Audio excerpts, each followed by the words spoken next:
Hello, I'm Dr. Ryan Green, and welcome to the Monarch Metamorphosis podcast. This is episode 17 with Matt Hassett, who has founded an incredible concept called Loftie. Matt founded Loftie in 2018 with a mission to reduce our reliance on smartphones, starting on the nightstand. And before launching Loftie, Matt was the entrepreneur in residence at IDEO and held roles at Morgan Stanley's Global Sustainable Finance Group, the Center for NYC Neighborhoods, and the City of New York. He's a graduate of Brown and Harvard Kennedy School. So I'm excited to have you here today to talk about everything that has to do with Loftie, its origin, and partially because before I got your product, I had actually started using kind of like a biphasic component that my girlfriend actually got and was going to use.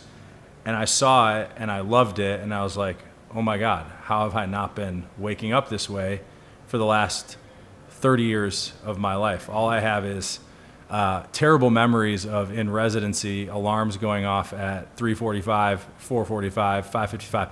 And I'm waking up, I'm like, God damn it, it's dark outside. There's this noise blaring in my ear, and it's basically causing my cortisol levels to shoot through the roof. So I think it's an awesome time because we're finally marrying technology with science and understanding of human physiology.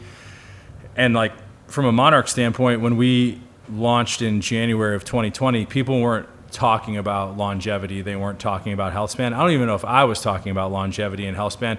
What I was just thinking about was, okay, how can I get someone to do as many good things that they can possibly do in a day to help their body function the way that we know that it should function? That being said, I am on record, and every single person who's ever come through these doors will tell you the absolute first thing that I talk about is sleep. I'm just said, no matter what you do, if you're not getting high quality sleep, nothing else matters. So that being said, I would love to learn more about your journey, because I think the founder's journey is incredibly important, and ultimately, you know, the story that led you to get Loftie off the ground is extremely interesting. So fill everyone in who may not be familiar with you and or Loftie. Well, thank you for having me, and thank you for being a great partner to Loftie. We've done some events with Monarch, and we're looking forward to continuing that. Yeah. And congratulations on what you've built here. It's so cool to see it in real life. I'm from New York, so it's my first time in the Brentwood. Yeah, and New York's on the map. Good, so, yeah, good. Love to hear it. We have watch out Equinox. I may be switching over. Yeah, don't get me started on that. But so many thoughts from what you mentioned about sleep, and I really agree. I've kind of been led into how powerful sleep is through the kind of tech side of it. I started Loftie trying to help people spend less time on their phones, myself first and foremost, and it's still one of the hardest things for me to handle, is especially when you're a founder of a company and it always feels like there's something more you can do, and there's sort of this fledgling, little business you're trying to nurture, and you can it's hard to turn it off. Yeah. And I'm sure a lot of people feel that way about whatever your job is, or even if it's just being worried that maybe you're a parent and you say to yourself, I gotta have my phone in my bedroom because what if there's an emergency and I'm their emergency medical contact, and there's just all these reasons why we feel like we need to be constantly on, but rest is about turning off and kind of decelerating.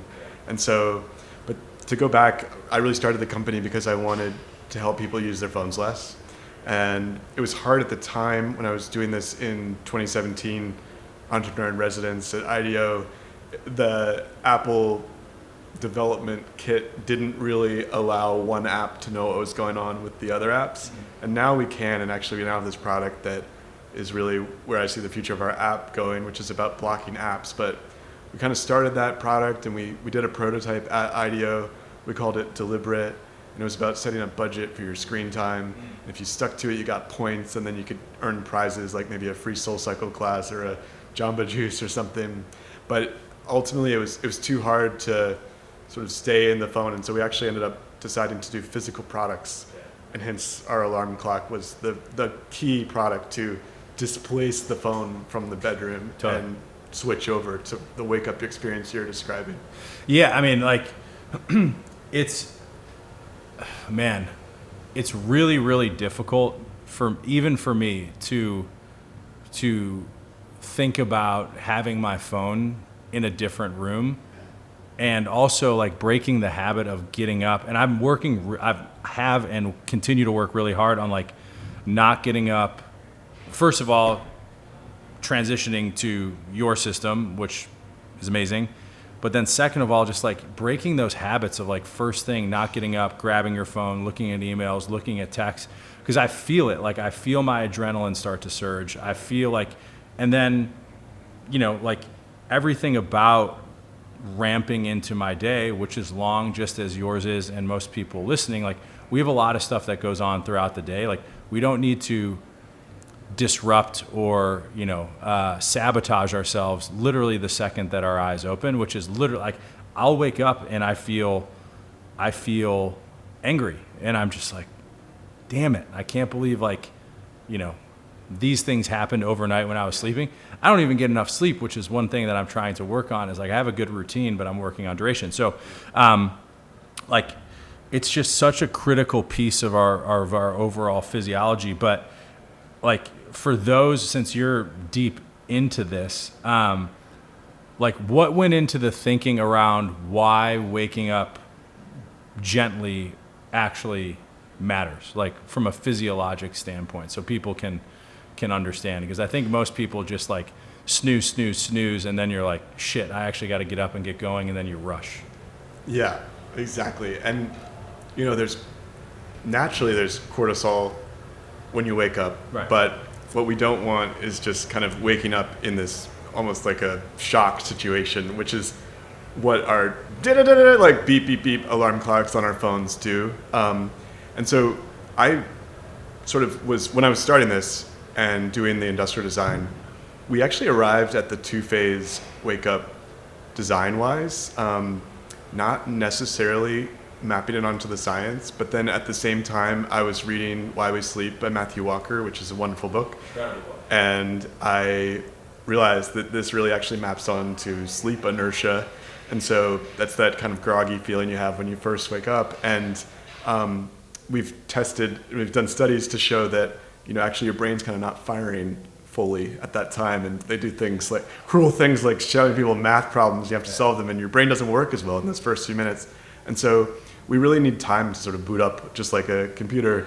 And if you're immediately, you know, just kind of like jolted awake and then you're immediately going into your phone, you don't have any time to even reflect on your dreams, like say hello to your partner. There's just like a loss of your humanity if you're just jumping right into that. Yeah.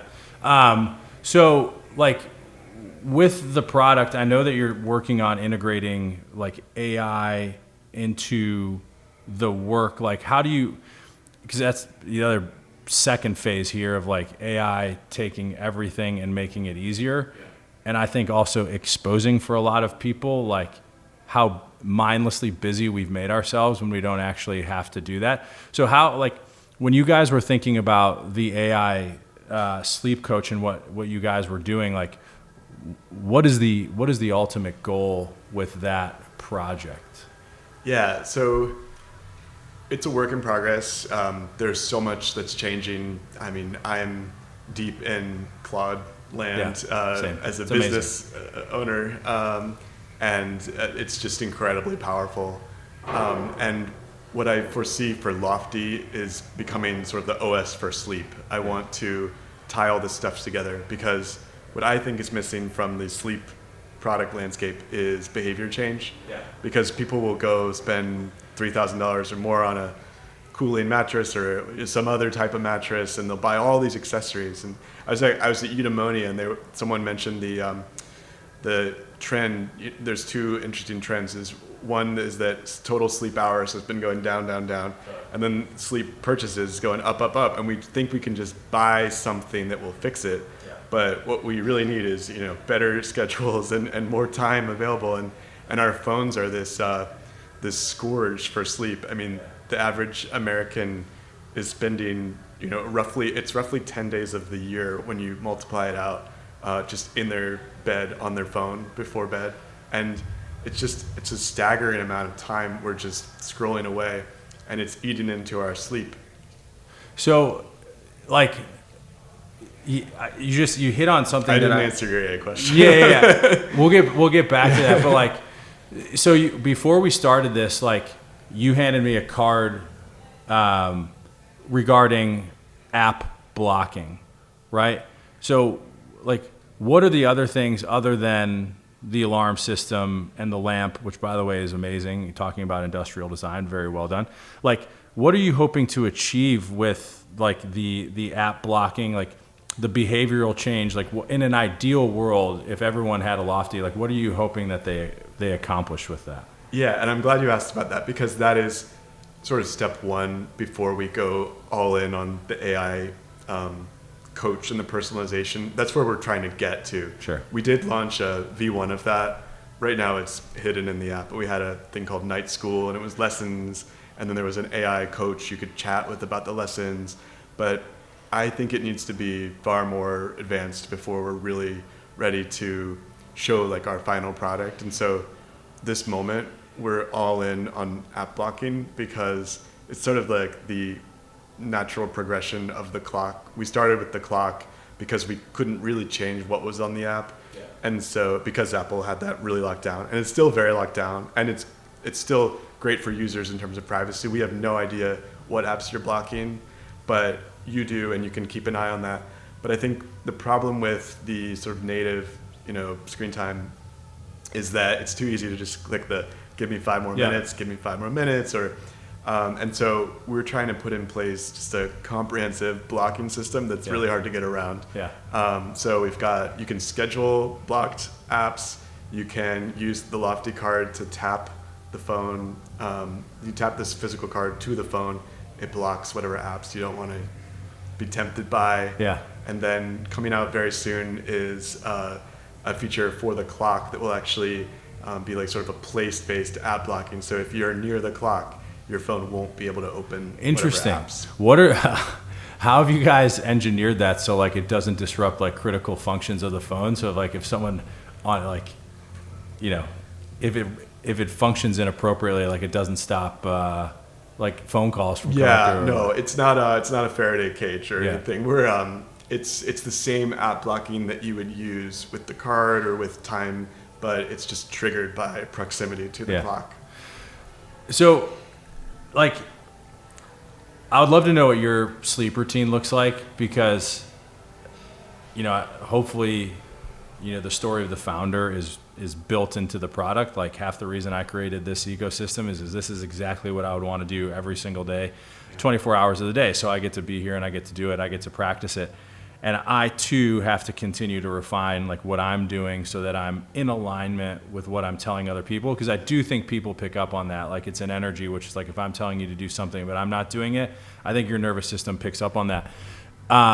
So like how have you used this system with your sleep to shift your behavior? And what were the biggest challenges that you had to overcome? Because, again, like, you're a founder, you're a leader of a company, people rely on you. And I think that's something where, like, in our mind, most people that are high achievers, to your point, there's always a way where we can be like, yeah, I'm going to rationalize why I need to check my email at 10:30 right before I go to bed, because I don't want to miss something or whatever that looks like. So, like, tell your story in terms of how you've shifted your sleep using this technology. Yeah, I mean, number one, I've just learned so much about sleep that I really had no idea how powerful it was until I started, reading books like Why We Sleep and reading the research, and I just didn't realize how critical it is, and how it is the base on top of which you build fitness and nutrition. And so I really think of it as going upstream. Like, you can be downstream and you can work on, like, focus and energy and these things, but if you go upstream to sleep, like, you can fix a lot of things with a fairly narrow playbook. Like, and this isn't even talking about Loftie's products, but, like, cold, dark, quiet, you know? And, like, if you can just get those things down, like, your sleep's gonna really improve. And so many people are just sleeping in, 74 degrees, and I'm like, what are you doing? Crazy. Or they've got, like, light streaming in. They're like, oh, I'm just always feeling so tired. I literally had to call the police the other day because a bunch of high school kids were just drag racing down my street, and I'm like, nope, I'm that guy now. Like, I'm that old dude who's, like, calling. I was just like, but it's ridiculous. I'm like, I'm trying to sleep. Yeah. I don't need to hear your souped up M3 ripping it. Yeah. I'm staying downtown for a quarter mile. It's like, this is insane. Yeah. But yeah, I mean, to your point, cold, dark, light.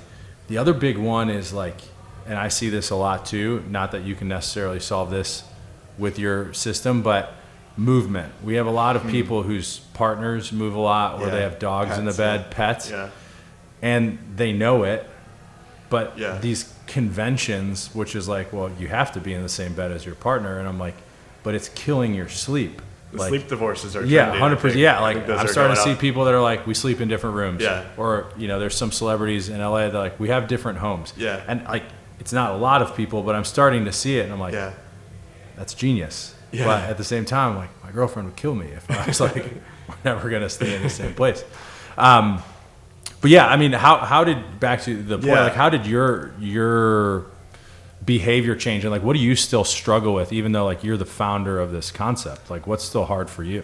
I think for me, the biggest change, it's the obvious thing with the product that I'm selling, but getting the phone out of the bedroom was really hard for me. Yeah. Just because when you're really obsessed with your work, and especially if you have colleagues who are working around the clock or on different hours, I think that's like a post-COVID problem. You've got colleagues who are all around the world, so the workday kind of never stops. Yeah. But how do you set boundaries? And so for me, something that's been very helpful with our products, the clock and the lamp, is the bed signal, which is an alarm for bedtime. Right. And so every night, mine's set at 10 p.m., my lamps turn to this orange glow, and my clock plays this little lullaby, and the nightlight turns on there. And so it's just a reminder, I'm in the other room in my small New York apartment, and it's just, wait, do I really want to watch another episode of The Pit? I'm going real medical. My girlfriend's obsessed with The Pit right now. Yeah.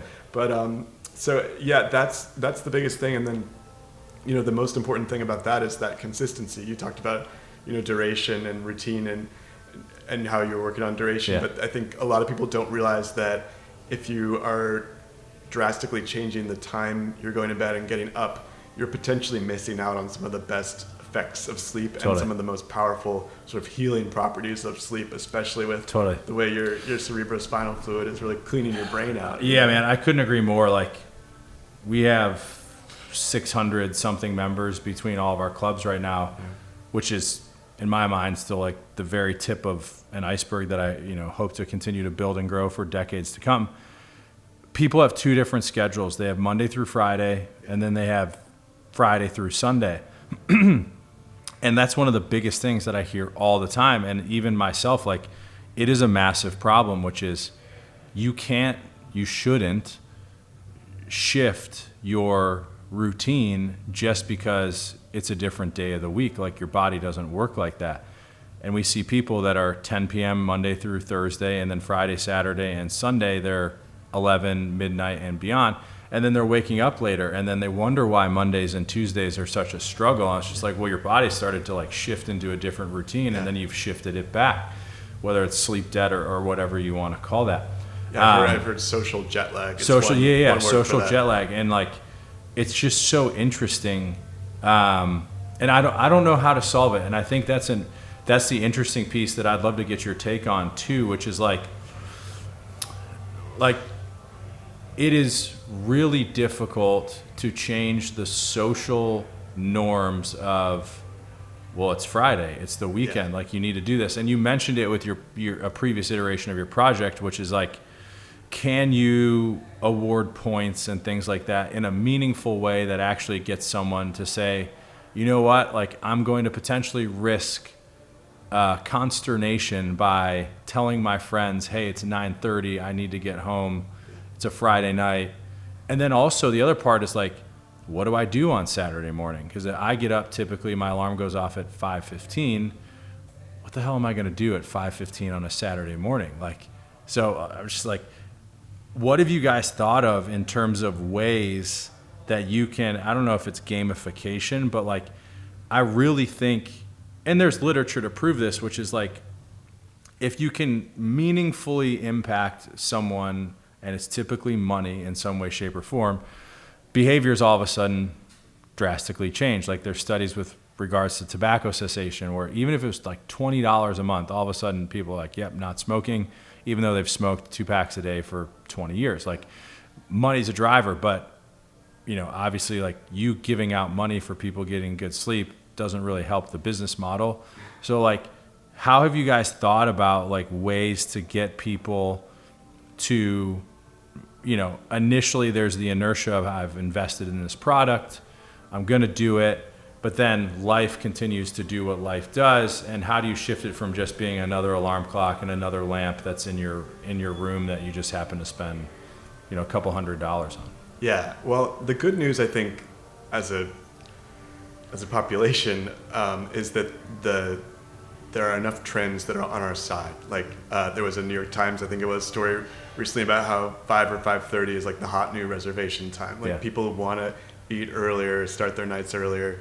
There's obviously less and less alcohol, much more NA options, which is another great thing you can do for your sleep. So there's that. But then I think what you're getting to, which is something we're thinking a lot about and is very much in our sort of V2 of our app, which we're still formulating, but it's about sort of community action. I learned in grad school about the Schelling point, or the tipping point, which is sort of after a certain amount of people get on the bandwagon, everyone gets on the bandwagon. Yeah. Like the same way, the classic example is like NHL players and helmets. Like, no one wanted to wear it, and now it's like you'd be crazy not to.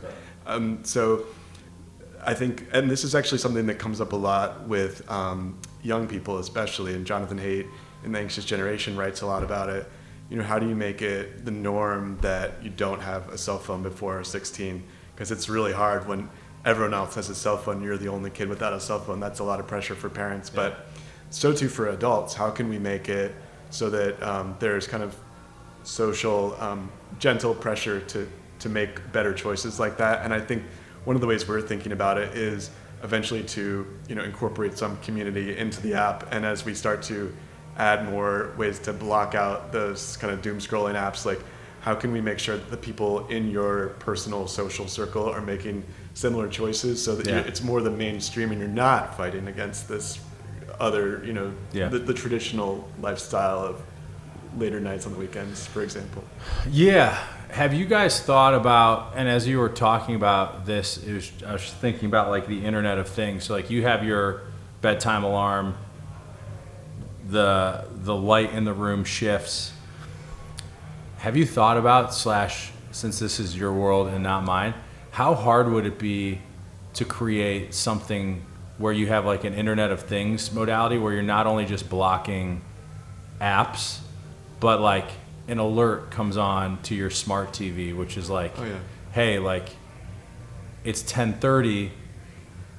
We should, do we want to pause Hulu right now and then like go to bed?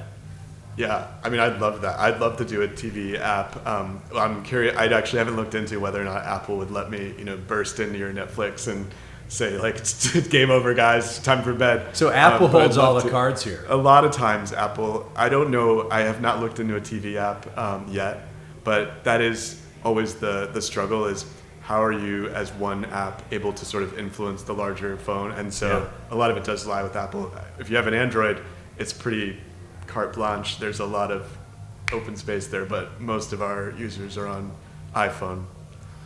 So funny that like your best laid plans are reliant on the gatekeepers to be like, yep, you can do this, or no, you can't. Yeah.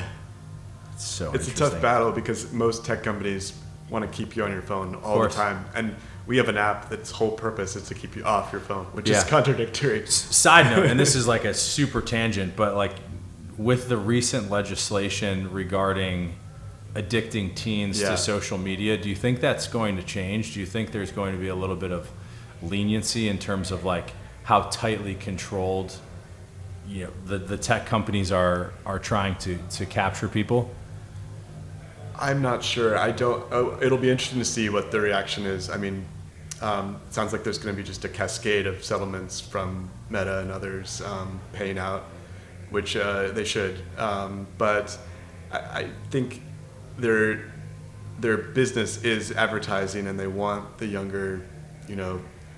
viewers that are going to turn into their biggest customers. And so it's a very hard thing for them to just completely give up on that. So I'm not super optimistic about that. I think it really has to come from somewhere else. Because, for example, I go, when I see those ads in the airports for like teen accounts for Instagram, I'm like, they shouldn't have any accounts. Like there shouldn't be a teen account. Like kids should be out playing. I was I don't know if you saw this. There was a couple articles that came out recently about Pokemon Go. Have you read that? Yeah. About how it was like the largest data aggregation experiment that ever existed, where people are just like basically taking pictures of things at every possible angle, and they got like 700 million data points in the span of a couple of years. And the article said something interesting, which is like, if you are not paying for it, you are the experiment. Definitely. And so like anything that's free to you, social media, Facebook, like they are clearly using you guys to figure out how they can continue to manipulate. Which leads me to my next question, like the data that you guys collect, like is there a goal to see like what's happening with Loftie users, any sort of outcome metrics that you guys are hoping to achieve to potentially strengthen your position? I'm glad you mentioned this, and it's something I think about a lot, especially when we're positioned against, say, an Alexa device. Someone just says, "Oh, I use my Alexa," and they bought it for $30 on sale, but that thing cost maybe $80 or I don't know, $50 for Amazon to make. So why would they sell it to you at such a discount? It's because they want to surveil, correct, and they want your data. You are the experiment. Learn, what your buying habits are, and then it's really leaky on the privacy side. There's a big scandal a few years ago where contractors were kind of like just chatting about people's conversations overheard. I mean, it's just our device does not have a microphone, so it can't record, which I think is really important when it's the bedroom setting. Totally. I would never have an Alexa in the bedroom. I just don't trust the big tech companies. And I think the larger point here is that we're a family-owned company, and we don't have a plan to just sell all the data to some completely unrelated purpose. That's kind of the last thing we want to do. It'll never happen. So I think that is something we can articulate, but it's hard to say, hey, actually our product costs a little more because we're not selling your data, which is a tough one to explain that, in a 10-second ad. But that's the value prop, is privacy. Yeah. No, I think it's hard because like, especially when it comes to these concepts, like people want to know, well, what is my Whoop score actually going to do for me? Like, and it's like, that's the other part of this. I want to talk about that. Yeah, this is the other part. Like I think people are obsessed with these like proprietary metrics, and at the end of the day, you alluded to it, and it's something I talk about literally all the time, which is like, I'm pretty sure you will live a very healthy life and you won't have to worry about these metrics if you sleep well, if you hydrate well, if you put good food in your body, if you move your body regularly, and you connect with other people. Which, by the way, all those things are integrated, because like if you don't sleep well, you're probably not going to move well or at all. You're not going to connect with other people well. You'll probably make bad food choices because now you have to deal with the stress of like emotional eating, because your cortisol levels are all over the place. So I don't know if all these companies coming out with these proprietary metrics and scores and things like that are actually going to win the day. I think the pendulum is going to swing back into, people are going analog. Like maybe there's a product opportunity for you where like you sell a Loftie and then also you're selling the like completely like deconstructed phones too, which is like, oh, and by the way, like you can get rid of your iPhone with this as well if people would actually do that. But yeah, it's so interesting because I've seen so many people pick up these devices and get obsessed with a score, and then all of a sudden like it's anxiety inducing. Yes. And now all of a sudden like we've completely eviscerated the benefit of why we got this product in the first place. Totally. And I think the trend is headed that way, although there's still just a huge amount of people obviously adopting these trackers, and I think they're valuable for kind of getting a baseline of data, just the same way you'd get a blood test. But I think that kind of the over fixation on, oh my God, it's 77% and 88%, like you kind of know after a little bit with one of the trackers, whichever one it is, like, coffee in the afternoon is bad, alcohol is bad, like what the things are. And so the biggest thing is the behavior change. And that's where Loftie's focused, and that's what I'm trying to do with the AI part.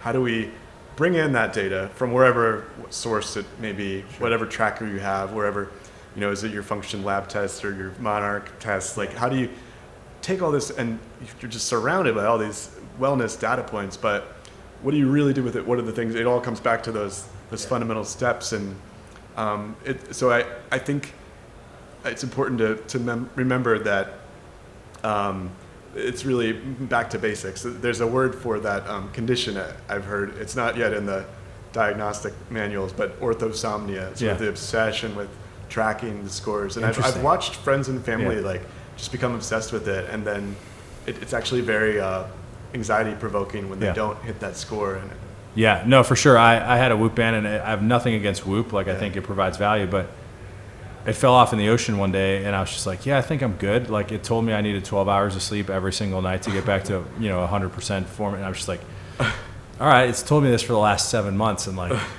okay, I think I figured it out. Yeah. Like, also, it was a referendum on how I was living at the time. But I wanted to also touch base too on I'm reading a book called The Creative Act by Rick Rubin, which he makes a note, and he's talking about a lot of people live life through headphones, and they're assuming what you're getting in from a headphone is the same as experiencing a concert in person or being in nature or truly being, and hearing the birds chirp or seeing the sunrise. And he's like, it's just not. It's a focused, artificial representation. And a lot of people are using sleep apps or Calm or whatever. Like, how have you guys leveraged your technology to create a different sensorial experience that is as close to experiencing those things in real life as possible? I know just what you mean. I was doing the most stereotypical wellness thing, going on a vacation in Tulum, and I was at a sound bath, and the sound bath practitioner said the same thing about the gongs and the bowls in real life and the way the frequencies can actually move through your body. Totally. And there's studies showing that can actually have real meaningful medical change. I literally did a psilocybin ceremony 3 weeks ago, and the individual playing the gong is a master. Yeah. And I'm telling you, it takes you to a different dimension, and unless you've experienced it, it's hard to. But listening to a gong in your head, it's just not the same. Yeah, it's not the same. So how have you guys gone about trying to create that experience? It's funny. One of my friends who did the sound baths that are on the clock, Sammer, he's in New York, and he. My thought with him was, and I would love to have done an ad, and maybe we will someday, saying you can't go to a sound bath every night, and Sammer can't come into your bedroom with his gong and do it right next to your bed. But how can you get something close to that? And so with the clock, we've put a lot of playlists on it of meditations and breath work. And so we don't think you should replace those experiences in real life. It's just with a busy schedule, you can't go to something every night. And so what I think we do in contrast to some of the other apps, well, all the other apps really, is that it's a physical device that is a closed loop system that isn't connected to the rest of your phone. And so I think that with the advent of the iPhone, it's just in 2007, it's this incredibly powerful device, and it can just replace so many other things. And so we all just threw out a lot of products. We certainly threw out the alarm clock, but actually not everything needs to be bundled in there. Totally. And sometimes you need to pull out certain functions and have those in a separate device, because if you bring your phone into your bedroom, you're just leaving this window open, and you've got tweets in, you've got messages, buzzes, so many buzzes. Amazing. You've lived an incredible life, and this is something that I like to ask everyone who comes on the podcast, because your journey has been diverse and has taken you many different places, as has mine. I am fortunate that I have found my passion and my calling.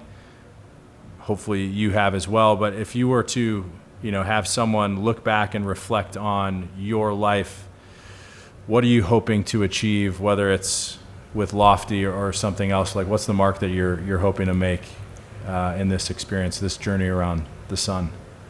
That's a great question.